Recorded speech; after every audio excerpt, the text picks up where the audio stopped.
여러분 이거 하고 또 뒤에 수업 있어요? 네. 진짜요? 뭔 수업 있는데요? 화요일만 뒤에 수업 없을 텐데 7시 뒤에는? 타이머 말고. 아 그거는 어쩔 수 없고 어쩔 수 없죠. 무슨 수업 하는데 수학학원 이런 건가요? 국어.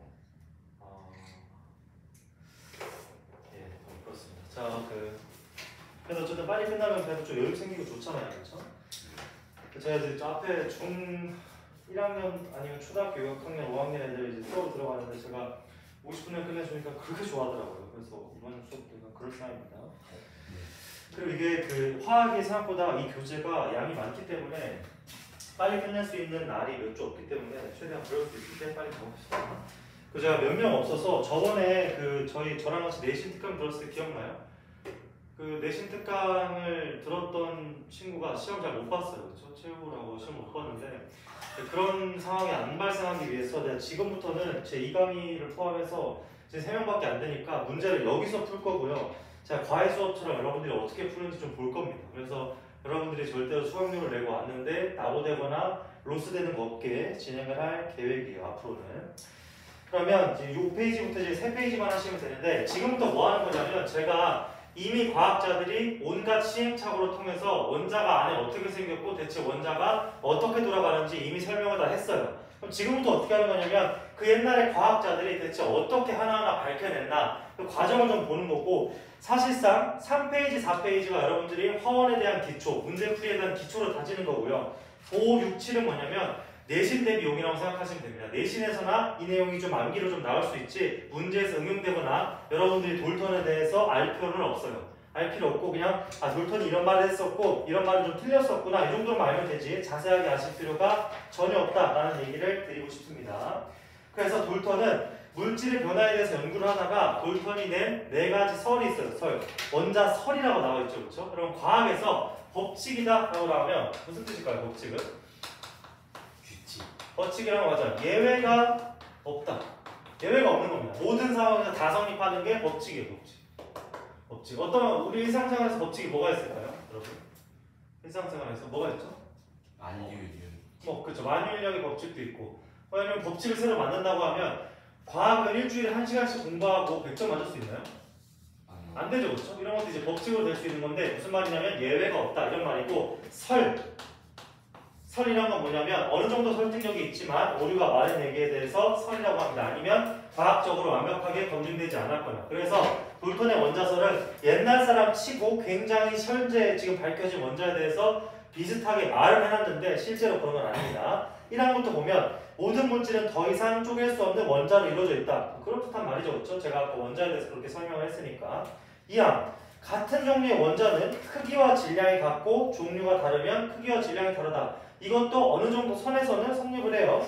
3항 원자는 없어지거나 새로 생기지 않으며 그러니까 새로 나타나는 게 아니고 다른 종류의 원자로 변하지 않는다. 이것도 어느 정도 맞는 말입니다. 4항 서로 다른 원자들이 일정한 개수비를 결합하여 새로운 물질이 만들어진다. 이 4항에 대해서는 본격적으로 여러분들이 화학 문제를 푸는 게 이 4항의 개수비에 대한 내용이고 안타깝게도 이 개수비는 제일 마지막 단원에 나오고 가장 중요합니다. 4항은 틀린 말이 아니라 돌턴이 운이 좋았던지 다른 게 잘 맞아가지고 4항은 고칠 게 없고요. 1, 2, 3항은 좀 수정사항이 있습니다. 보시면 원자는 사실 아예 쪼개질 수 없는 건 아니고 전자와 양성자와 중성자로 분리를 해낼 수가 있기 때문에 아예 쪼개지지 않는 하나의 커다란 덩어리는 아니라서 1항을 완벽하게 맞는 말은 아니고요. 그 다음에 2항은 아까 뭘 배웠죠? 제가 수소는 중성자가 없었는데 중성자를 하나씩 넣으면서 동위원소를 만들었잖아요. 그렇죠? 그러면 같은 종류의 원자라도 질량이 다를 수가 있는 겁니다. 그래서 2항도 완벽한 말은 아니고요. 3항 원자는 없어지거나 새로 생기지 않으며 다른 종류의 원자로 변하지 않는다 라고 나와 있는데 여러분 다른 종류의 원자로 변할 때가 있습니다. 핵융합. 그렇죠. 핵융합 혹은 핵균열인데 이런 거예요. 핵융합 혹은 핵균열인데 제가 지금 갑자기 말하려는 사항을 까먹었어요. 뭘 얘기하려고 했더라? 생각이 났습니다. 여러분 그 북쪽에 있는 김정은 아저씨가 제일 좋아하는 게 뭘까요? 핵폭탄. 그렇죠. 핵폭탄이죠. 그렇죠? 여러분 핵폭탄을 만드는 물질을 뭐라고 해요? 얘네를? 방사선 물질이라고 합니다. 방사선. 그럼 방사선 물질이 왜 위험합니까? 뭐 뜨겁거나 차갑거나 뭐 이렇지도 않은데 왜 위험한가요? 방사선 물질은? 저희 몸에 세포를 다 파괴해가지고. 그렇죠, 맞아요. 정확하게 얘기했어요. 세포의 DNA를 다 박살을 내기 때문에 세포 분열이 안 되고 암이 발생하고 몸이 무너져 내리는데 그럼 오케이. 그러면 지금 어떤 얘기를 했냐면 방사선은 그런 작용을 한다고 칩시다. 치는 게 아니라 맞는 말이죠. 그럼 방사선이 어떻게 그런 작용을 합니까? 그 감마선. 저 감마선을 쏘는데 여러분 거기서 방사선이란 게 무슨 뜻이냐면 어떤 종류의 선을 방사하는 물질을 방사선 물질이라고 해요. 그러면 방사선 물질이 위험한 건 뭐냐면 우리가 선을 쏠 때 뭐 마이크로파나 전자레인지에서 나오는 그런 파들은 좀 맞으면 뜨겁고 이런데 여기서 방사선 물질에서 날아가는 파가 뭐냐면 양성자나 중성자나 전자 우리가 원자를 구성하던 안에 요소들이 뿜어져 나오는 게 방사선 물질이에요. 그러면 뭐가 중요하냐면 전자가 빠져나오는 거 그렇게 따서 칩시다. 이건 뭐 가볍고 되게 작으니까 뭐가 문제가 되냐면 방사선에서 문제를 일으키는 물질이 가만히 놔두면 매우 불안정하기 때문에 스스로 분해하면서 뭘 만들어내냐면 양성자와 중성자를 바깥으로 뿜어내요. 이게 무슨 뜻이냐면 우라늄을 그냥 가만히 놔두면 우라늄 옆에만 가도 우라늄에서 뭐가 튀어나오냐면 양성자와 중성자가 막 튀어나옵니다. 쌤 그러면 튀어나오면 그냥 맞으면 안 되나요? 우리 몸 흡수되는 거 아니에요 라고 할 수 있는데 중성자와 양성자는 아까 뭐라 그랬었냐면 원자에서 무게가 전자보다 훨씬 무거웠죠. 그렇죠? 그렇기 때문에 얘는 그냥 냈다 흡수되는 게 아니라 우리 세포에 날아오면 우리 세포막을 뚫고 어디까지 가냐면 해까지 침투가 가능해요. 해까지 침투가 돼서 우라늄 근처에 서 있으면 날아온 양성자, 중성자들이 우리 몸의 세포의 DNA에다가 어떤 납기를 하는 거냐면 이런 겁니다. DNA가 이렇게 잘 있잖아요. DNA 구조가 잘 있으면 거기에다가 이제 망쳐가지고 DNA 때려 부시는 겁니다. 계속. 그래서 DNA를 중성자, 양성자들이 날아가면서 치고 지나가니까 DNA가 부서지게 되면서 방사선 물질이 위험한 건데 제가 지금 이 얘기 계속 왜 하냐면 사망해 보시면 뭐라고 나와 있냐면 무거운 원자핵은 핵 분열을 일으켜 쪼개져 에너지를 방출하면서 다른 원자로 바뀐다. 뭐냐면 방사선 물질에서 1등 그게 누구냐면 바로 우라늄입니다. 우라늄. 원소계를 어떻게 쓰냐면 UR이라고 써요. 우라늄이라고 쓰는데 우라늄 번호가 보통 핵무기에 쓰는 번호가 우라늄 238번입니다. 우라늄 238번인데 이 아래쪽에 우라늄이 이렇게 원소계를 쓰면 238이라고 적혀있어요. 그러면 자, 네 번 들으면 이건 238이 뭐에 대한 얘기일까요? 이게? 아래쪽에 썼으니까 아래에 있는 게 네. 질. 자, 지금 듣고 기억하세요. 위쪽이 질량수였고 아래쪽이 뭐였어요? 그 양성자수. 양성자수이자 양성자수랑 같은 게 뭐죠? 전자의 개수. 그렇죠. 전자의 개수입니다. 부디 제가 마지막에 되길 원합니다.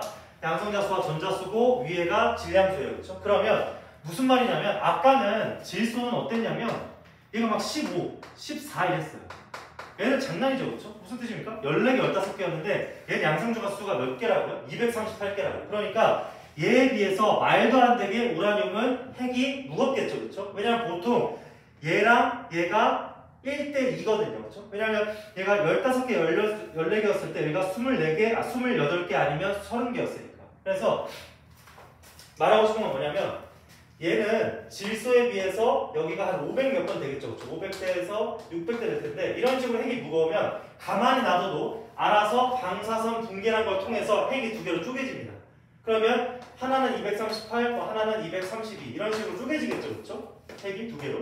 그러면 중성자, 양성자가 반씩 쪼개졌기 때문에 얘가 물질이 다른 걸로 바뀌어요. 이런 식으로 핵분열을 통해서 물질이 바뀔 수가 있으니까 돌턴의 사항에서 새로운 물질이나 다른 물질로 변하지 않는다는 말은 완벽하게는 틀린 게 맞죠. 그렇죠? 잘못된 말입니다. 하지만 여러분들 다행히도 1항, 2항, 3항의 수정사항에서 여러분들이 신경 써야 될 건 2항이지 나머지 1항 수정사항과 3항 수정사항은 크게 집중해서 볼 필요가 없어요. 문제에서 안 나오고 따로 안 다룹니다.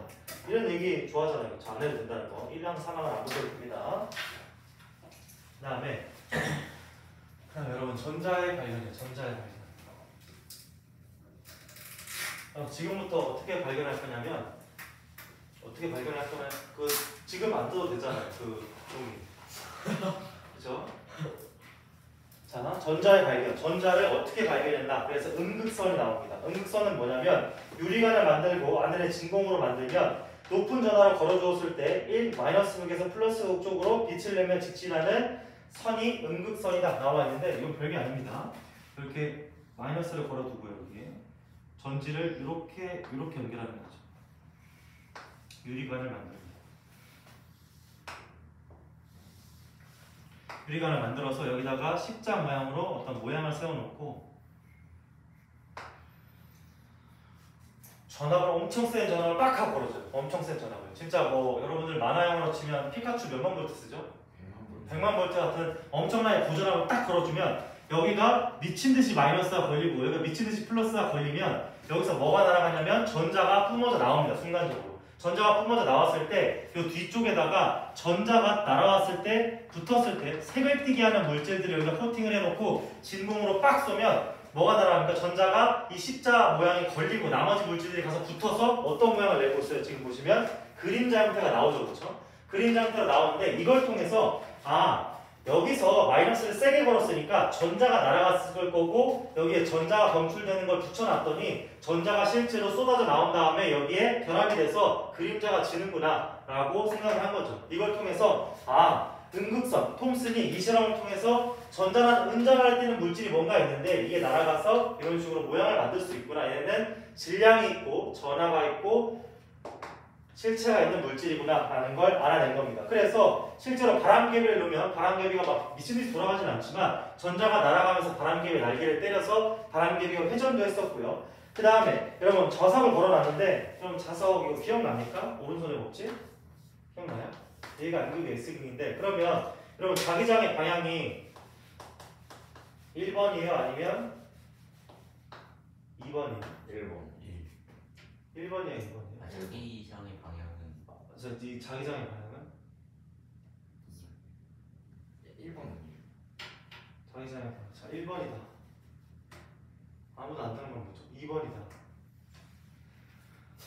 보세요. 지금 전자가 날아가서 이렇게 날아갈 때 전자가 날아가서 이렇게 아래쪽으로 꺾였죠. 그렇죠? 전자가 날아가서 아래쪽으로 꺾인다는 건 얘가 힘을 어디로 받은 겁니까? 아래로 받은 거죠. 그렇죠? 그러면 우리가 오른손 법칙에서 얘가 힘을 아래로 받았으니까 이렇게 됐겠죠. 그렇죠? 이렇게 되는데 자 여러분 이거 기억나요? 이 오른손 법칙하는 거? 이게 힘을 받는 방향이고 지금 자기장의 방향이 어떻게 돼 있어요? 전자가 이렇게 날아가니까 이렇게 돼야 되죠. 그렇죠? 이렇게 아래쪽으로 힘을 받았으니까 자기장의 방향은 2번입니다.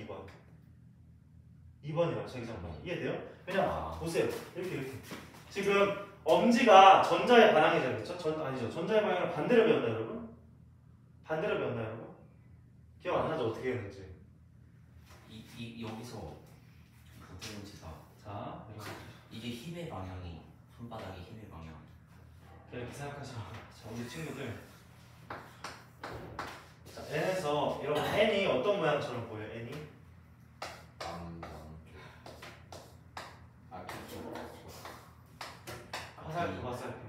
화살표니까 여기서 나와서 일로 들어갑니다. 여기서 나와서 일로 들어가요. 그럼 전 자기장의 방향은 2번이 아니라 몇 번이에요? 1번입니다. 1번. 제가 1번이에요. 1번. 무슨 말인지 했나요? 여기서 나와서 이렇게 들어갑니다. 아시겠죠? 이렇게 생각하시면 돼요.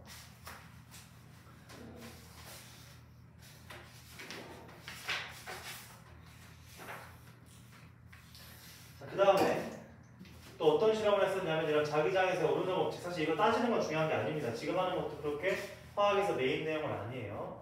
그러면 뭐가 또 있었냐면 금속판을 댑니다.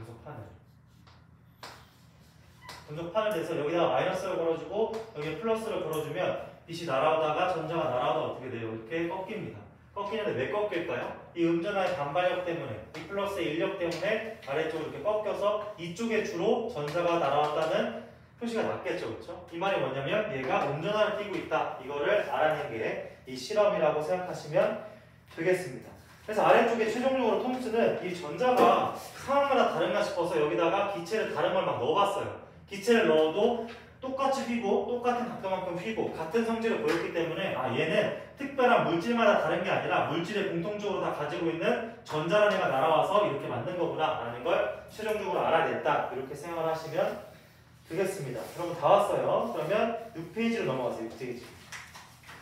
6페이지에서 결과적으로 톰슨은 앞에서의 음극선 실험을 통해서 어떻게 생각을 했냐면 오른쪽처럼 생각을 했습니다. 여러분 페레로 옷을 먹어봤나요?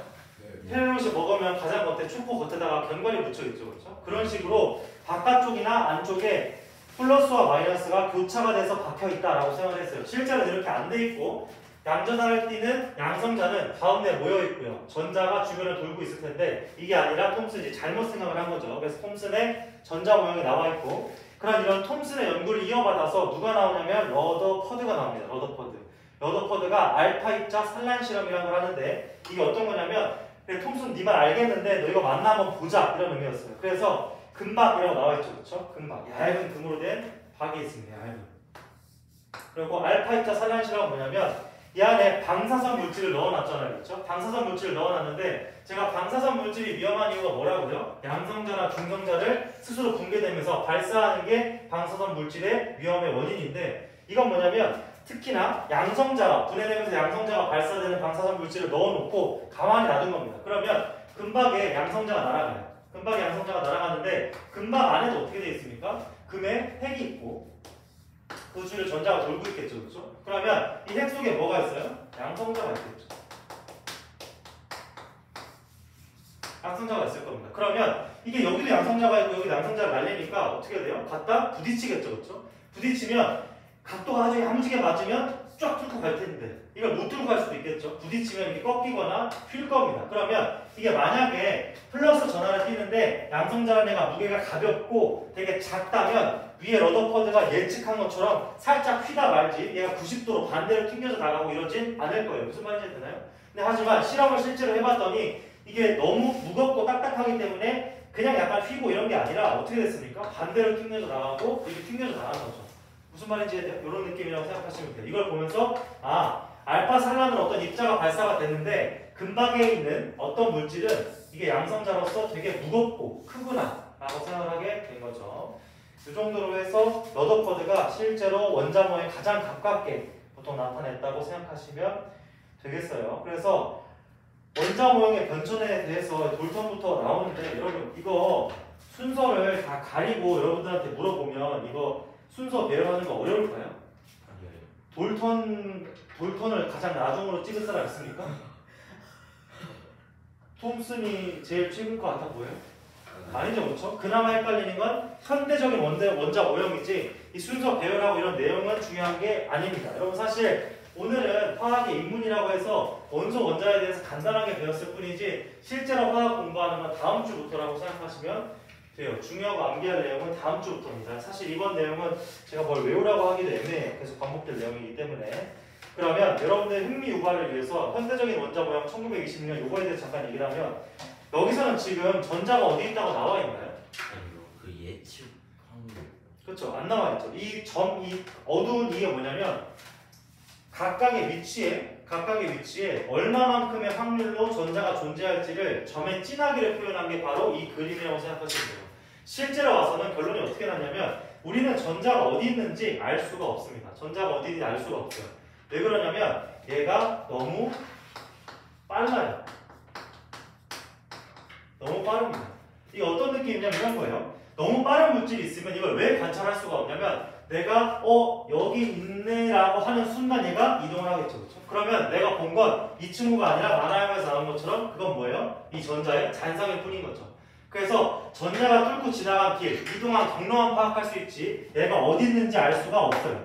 그러면 경로만 파악할 수 있으면 어디 있는지 아는 거 아닌가요? 그러니까 어디로 가는 건 알고 어디쯤에 있는지 알겠는데 내가 거기를 특정을 할 수가 없으니까 이런 식으로 확률을 나타낸 겁니다. 그래서 핵은 플러스를 띄니까 핵을 이런 식으로 그렸다고 한다면 전자가 이 주변에 있을 확률이 높고 점점 확률이 떨어지겠죠. 왜냐하면 원자란 건 일정한 크기가 있는데 원자 핵이 여기 있는 전자가 저기 있을까요? 아니겠죠. 그렇죠? 이 주변에 돌고는 있지만 어디 있는지는 정확하게 위치로 못 찍고 확률을 나타낸 게 현대적 모형이라고 생각하시면 돼요. 그리고 이제 앞으로 배울 내용인데 참고로 생각해보세요. 그럼 플러스랑 마이너스가 있으면 서로 가까워야 에너지가 안정할까요? 멀어야 에너지가 안정할까요? 그걸 어떻게 생각하면 편하냐면 마이너스랑 마이너스가 서로 가까이 있으면 안정해요? 붙어 있으면 안정해요? 서로 멀리 있으면 멀리 있으면 안정하죠. 그렇죠? 이거의 반대입니다. 얘는 어떻게 돼요? 서로 땡기는 힘이 있으니까 딱 붙어 있을 때가 제일 안정해요. 그렇기 때문에 여러분이 나중에 주기율표를 배울 때 원자에서 전자를 채워 넣을 때 밖에서부터 채워서 들어갈까요? 아니면 안에서부터 채워 나올까요? 안에서부터 채워. 자, 안에서부터 튀어나옵니다. 안에서부터 튀어나온다까지 아시면 돼요. 우리 좀 루즈한 이 원자와 입자에 대해서 오래 배웠고, 그러면 바로 문제를 좀 풀어봅시다.